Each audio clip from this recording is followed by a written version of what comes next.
Assalamu alaikum, my dear students. Hope you all are fine.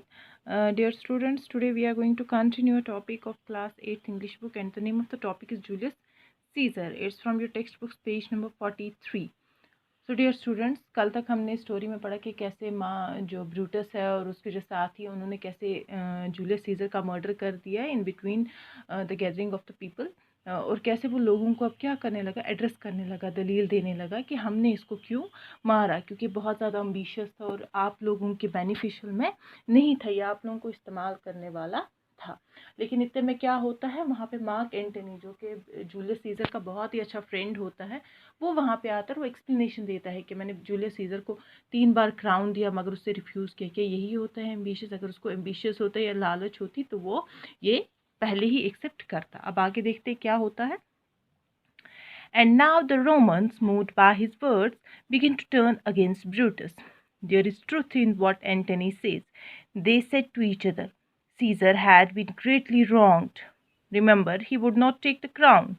Therefore, it is certain that he was not ambitious. अब जो Romans के लोग हैं इन पे जो मार्क एंटनी के वर्ड से बहुत ज़्यादा असर किया उन्होंने, और ये आप सोचने लगे कि जो हमें ब्रूटस बोल रहा है उसके बारे में ये गलत है। अब ये किसके अगेंस्ट हो गए, ब्रूटस के अगेंस्ट, और एक दूसरे से बताने लगे कि देखो अगर उसको लालच होती तो वो क्राउन कब का ले चुका होता, इन्होंने उसके साथ बहुत ही ज़्यादा गलत किया है। Antony went on to say that he could stir their heart to hatred and anger, but he pretended that he did not wish to do so, because I should wrong the honorable man whose sword have killed Caesar. The people, now wholly on his side, shouted, honorable man. They were wicked murderers. अब Antony बोलने लगा कि मैं किसी के दिल में किसी के लिए प्यार तो नहीं जगा सकता हूँ, जिसके दिल में जिसके लिए नफरत है वो बरकरार रहेगी, मैं तो वो नहीं कर सकता हूँ, लेकिन फिर भी ये मेरा फ़र्ज़ है बताना दूसरों को कि सीज़र के एक ऑनरेबल मैन की स्वॉर्ड से, उसकी तलवार से सीज़र को मारा गया। ये जैसे ही इसने बोला तो लोगों में क्या हो गया, बहुत ही ज़्यादा गुस्सा आने लगा, सारा ब्लेम अब किस पे चढ़ाने लगे, ब्रूटस पे, और बोलने लगे ये मर्डरर है, ये कातिल है। And Antony spoke again. If you have tears, prepare to shed them now. He showed them Caesar's cloak, torn by sword of men whom he had thought were his friends. See what a rent the envious Casca made, cried Antony, and here the well-beloved Brutus struck. This was the unkindest cut of all. You know how dearly Caesar loved him, and when he found that Brutus was unfaithful, his great heart broke.